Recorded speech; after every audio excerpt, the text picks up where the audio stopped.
नमस्कार विद्यार्थी मित्रांनो, ओएसिस करिअर पॉईंटच्या यूट्यूब चॅनलमध्ये आपलं स्वागत आहे।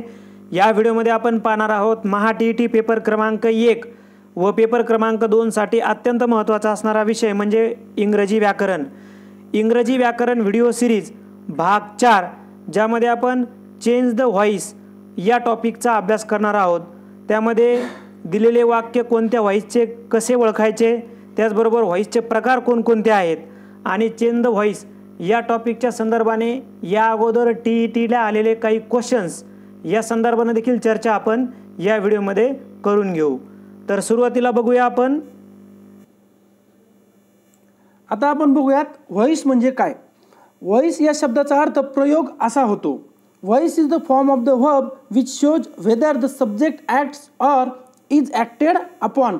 म्हणजे प्रयोगामध्ये आपल्याला हे दिसतं की कर्त्यानं क्रिया केली का कर्त्याकडून ती केल्या गेली। व्हॉइसचे दोन प्रकार पडतात बघा, types of voice. There are 2 types of voice, active voice, passive voice.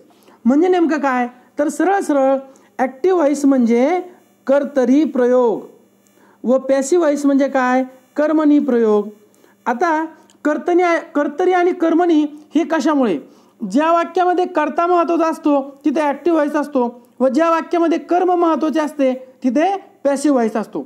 दैनंदिन आयुष्यामध्ये आपण 80 ते 85 ते 90% वाक्य हे ॲक्टिव्ह व्हॉइसमध्ये बोलतो, परंतु 5-10% वाक्य हे पॅसिव्ह व्हॉइसमध्ये सुद्धा बोलतो। आता ॲक्टिव्ह व्हॉइस व पॅसिव्ह व्हॉइस याबद्दल आपण सविस्तर चर्चा करूयात।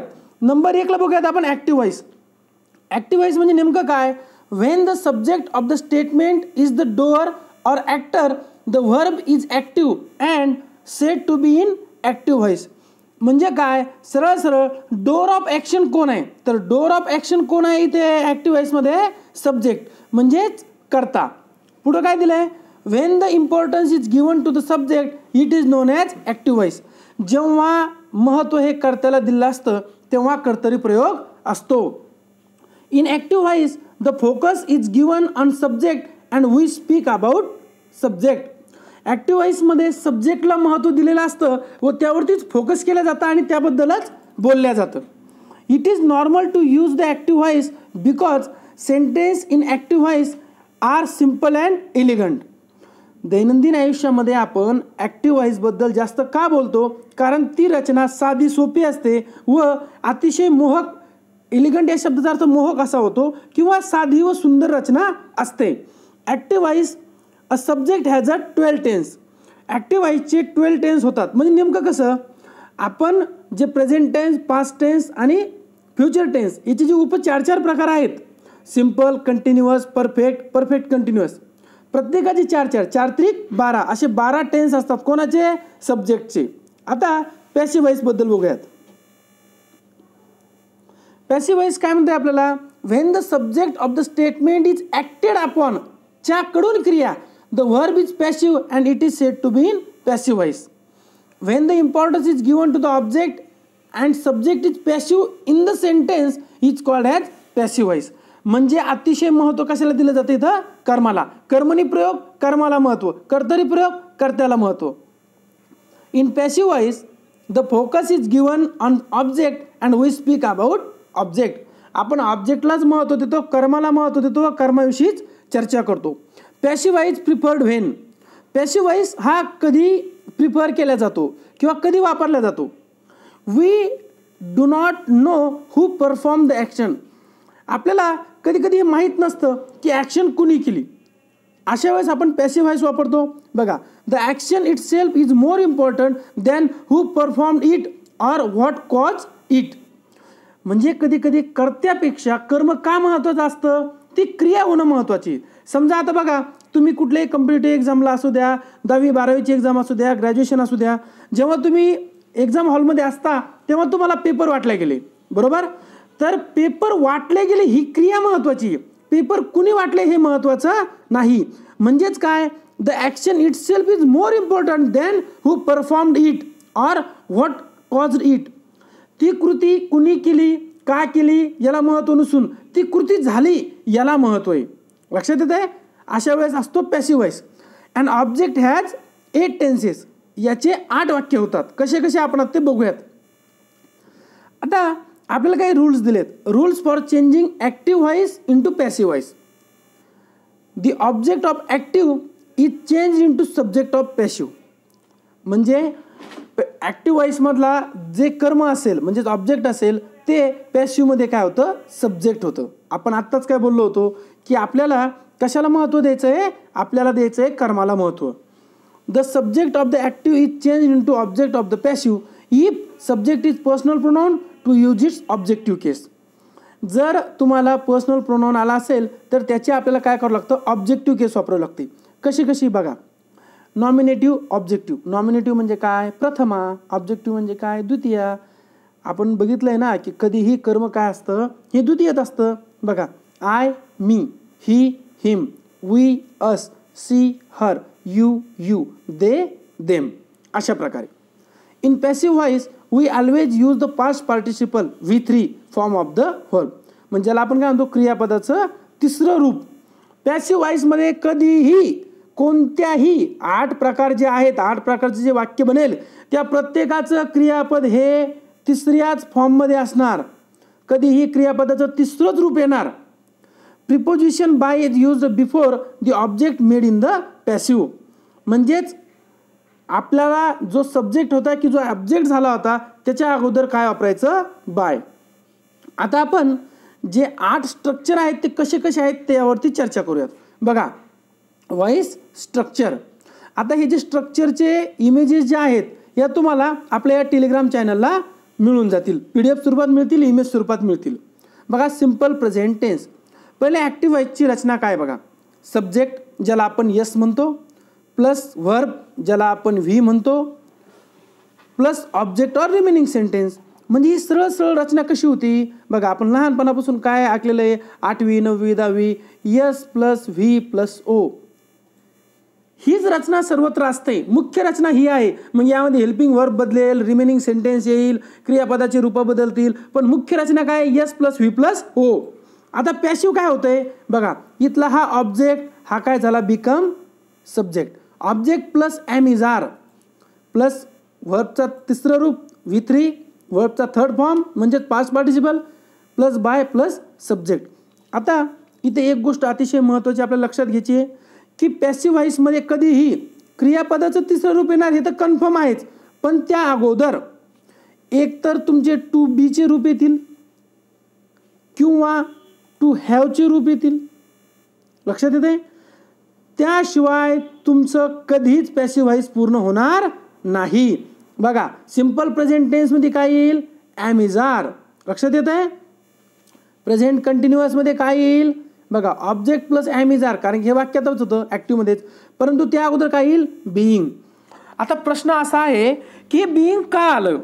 बिईंग का आलं, जेव्हा पॅसिव्ह व्हॉइस करायचा आहे बळीचा बकरा म्हणून कधीही बिलं वापरल्या जातं. तुम्हाला प्रत्येक वाक्यामध्ये ते आता सिद्ध होईल. बघा कसं. आता आपण काय शिकतो, जेव्हा कंटिन्युअस टेन्स असतो, कंटिन्युअस टेन्समध्ये काय असणार, ING, बरोबर. मग आता पॅसिव्ह व्हॉइस करायचं आहे. पॅसिव्ह व्हॉइसचा रूल काय आहे की कधीही क्रियापदाचं तिसरंच रूप येणार. मग आता जर क्रियापदाचं तिसरं रूप घ्यायचं आहे तर दिलेल्या वाक्यातलं ING कुठं जाणार, लक्षात येत आहे का.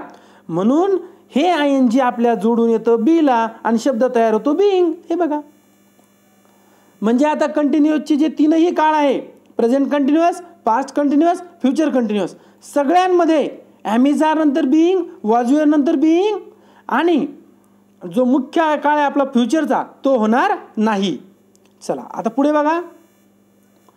Present perfect tense. Present perfect tense काय म्हणतोय आपला, हॅव हॅज.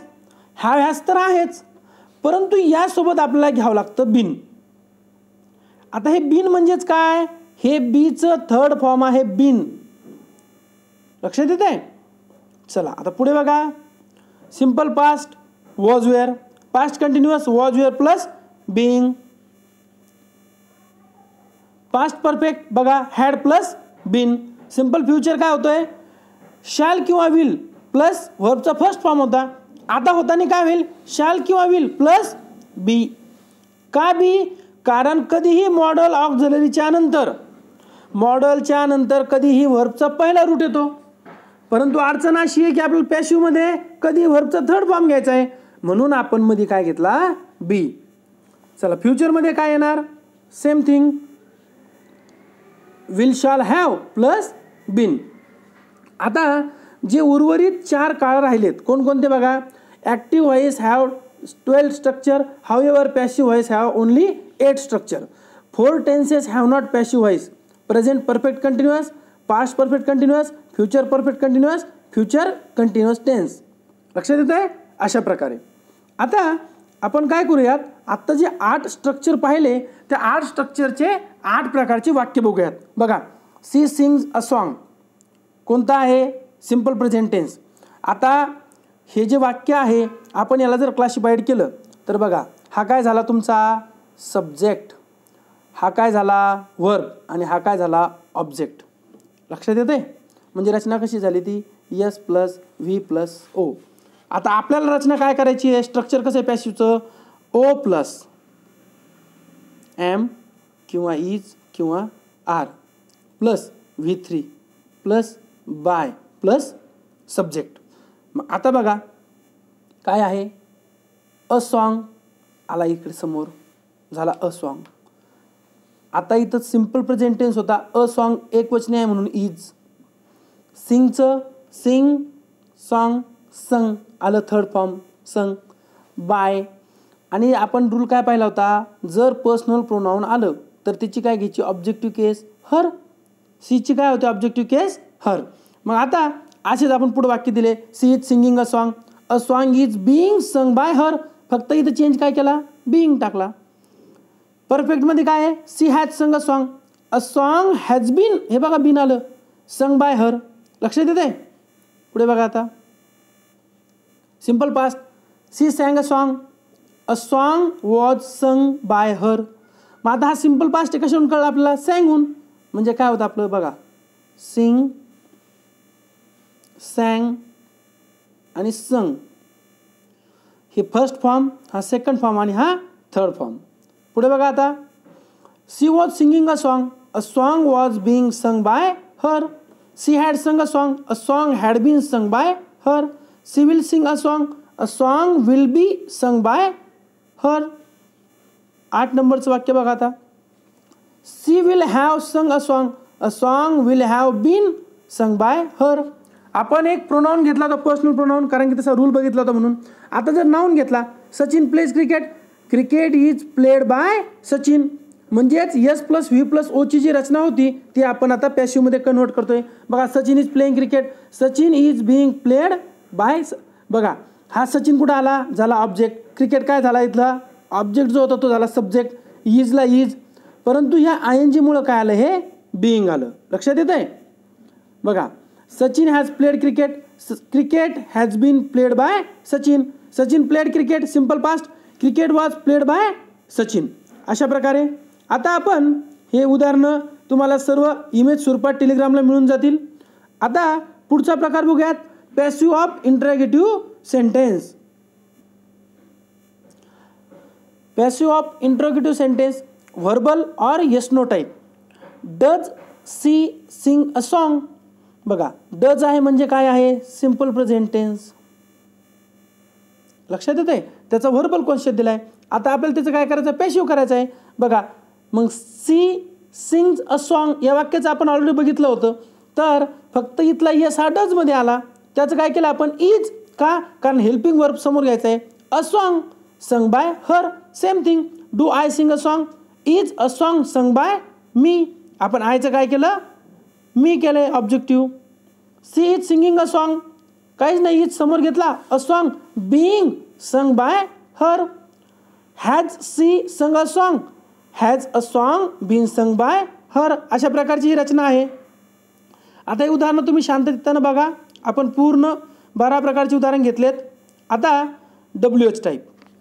आता प्रश्न तुम्हाला हाही पडेल की इतक्या थोडंसं फास्ट होते काहीच अडचण नाही. तुम्हाला हे सर्व इमेज स्वरूपामध्ये किंवा PDF स्वरूपात आपल्या टेलिग्राम चॅनलला मिळून जाईल.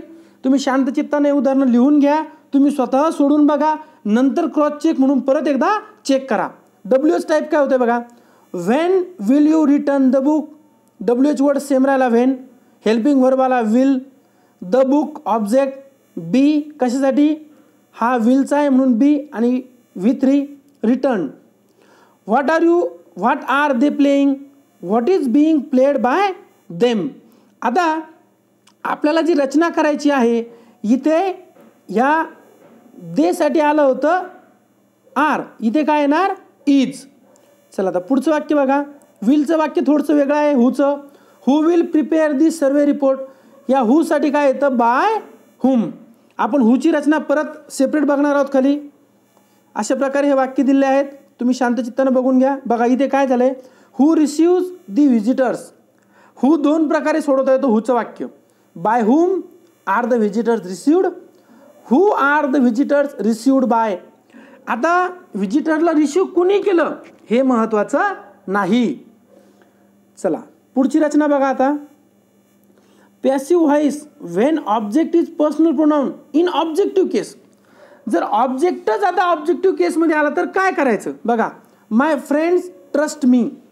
आपण काय केलं होतं, नॉमिनेटिव्हची ऑब्जेक्टिव्ह, प्रथमेची द्वितीय, आता द्वितीयची प्रथमा. हे बघा मीचं काय झालं आय. मग आय साठी काय येतं am. I am trusted by my friends. She hates him. हिमचं काय झालं ही. ही साठी काय आलं इज. हेटेड V3 बाय सी साठी काय आलं परत हर. चला आता पॅसिव्ह आहे, स्पेशली रचना दिली एक बघा.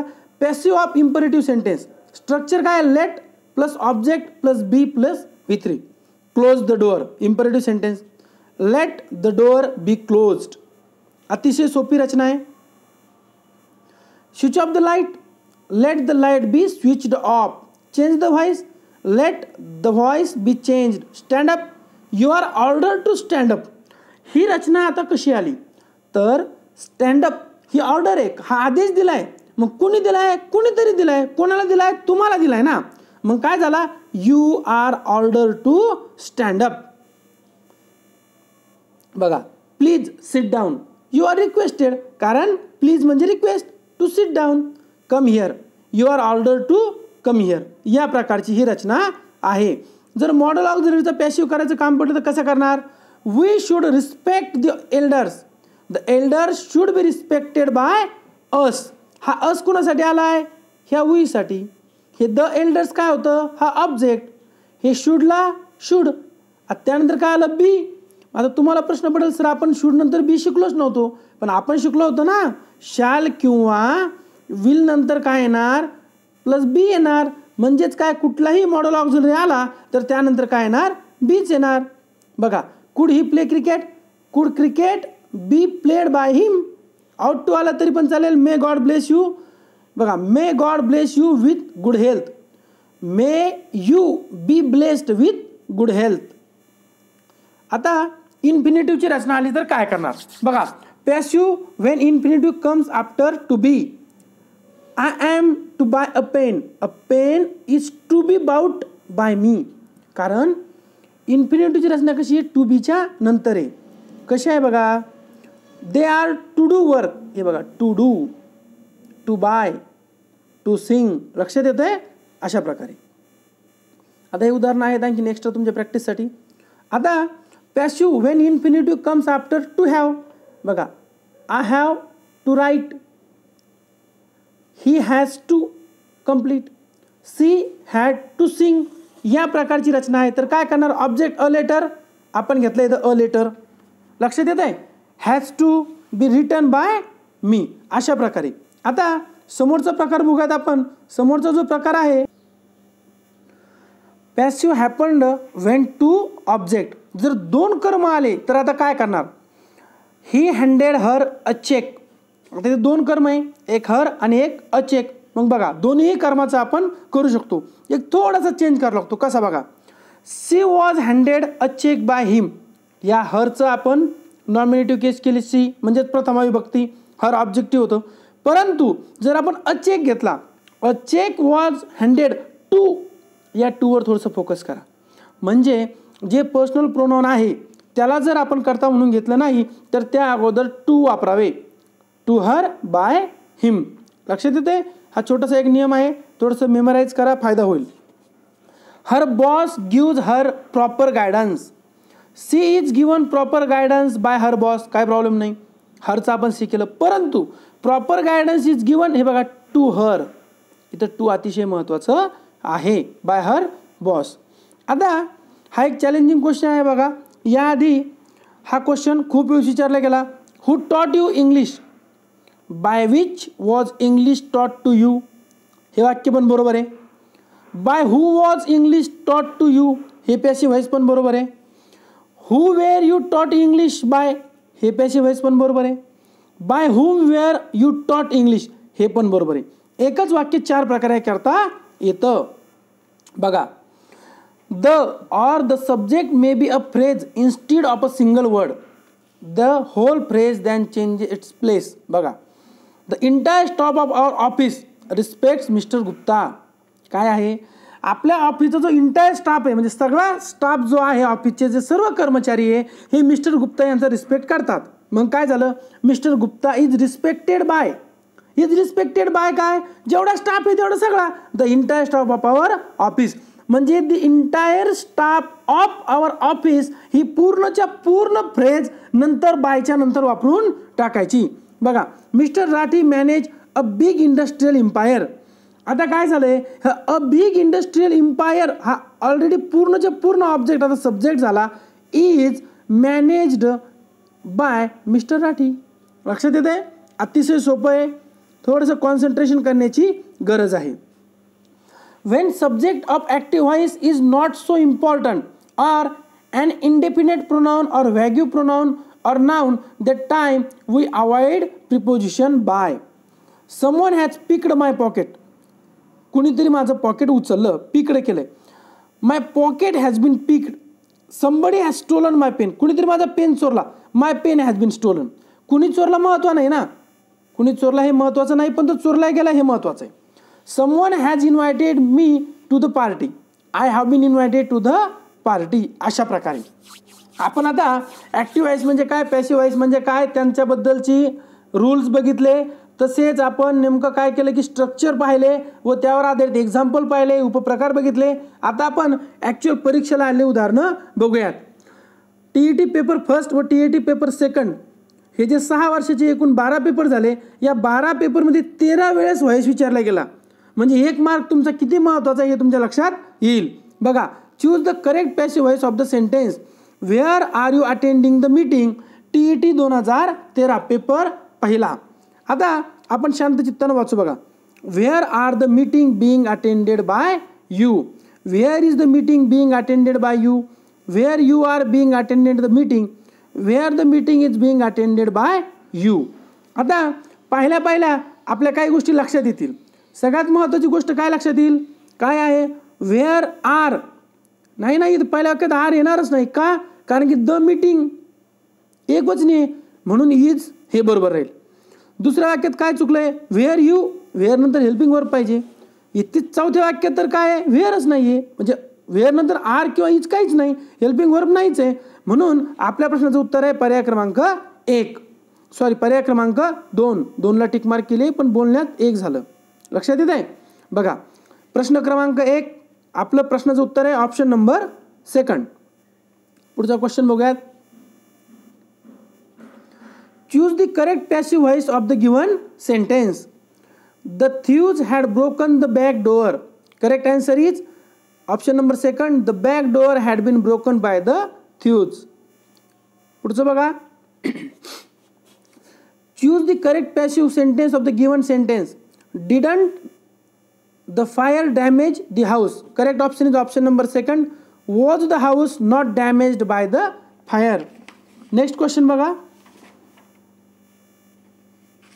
पुढचा क्वेश्चन आहे, choose the correct passive voice of the given sentence. Someone has stolen my pen. Correct answer is my pen has been stolen. Next example. Choose the correct passive voice from the given sentence. Some kind of force was driving me. Correct option is option number 2. I was being driven by some kind of force. Next question. Choose the correct passive voice from the given sentence. It fills a global knowledge gap. Correct answer is option number 3. A global knowledge gap is filled by it. Next question. Select one which best expression the given sentence in passive voice. I know her. Correct answer is option number 4. She is known to me. Next question. Fill in the blank with the appropriate passive form of the form. The alternatives supplied. He dash dash if we think it necessary. Correct answer is option number 2. Will be interviewed. Next question. Select the correct active voice sentence of given sentence. Let the door be opened. इथे passive दिलाय, त्याचा active करायचा आहे. काय आहे लेटची रचना म्हणल्यावर सरळ सरळ आपल्याला माहिती आहे open the door. Option number 2. Next question. Fill in the blank with proper passive form of the verb. The alternative supplied. How dash dash dash dash. Option number 3 is correct answer. Is the parcel being sent? Next question. Select the one which best expresses the same sentence in passive voice. Many primitive people had used of pictorial symbols. Correct answer is option number 3. Pictorial symbols had been used by many primitive people. Next question. Choose the one which best expresses the same sentence in passive voice. Jack offered me a seat. Correct answer is first. I was offered a seat by Jack. Last question. Choose the correct passive voice for the given sentence. Why don't you teach the student? Correct answer is option number 4. Why are the students not taught by you? अशा प्रकारे आपण active voice म्हणजे काय, passive voice म्हणजे काय, त्यांचे rules, तसेच त्यांचे स्ट्रक्चर, एक्झाम्पल व ओल्ड क्वेश्चन यावर डिस्कशन केली. व्हिडिओ आवडल्यास लाईक करा, आपल्या मित्रांना शेअर करा, ओएसिस करिअर पॉईंटचे यूट्यूब चॅनल सबस्क्राईब करा. तसेच या नोट्ससाठी, PDF साठी, हँड नोट्ससाठी व पोल क्वेश्चनसाठी TET एक्झाम या टेलिग्राम चॅनलला व्हिजिट द्या. त्याचबरोबर इंग्लिशच्या अधिक माहितीसाठी इंग्लिश स्टडी ओएसिस या टेलिग्राम चॅनलला भेट द्या. धन्यवाद.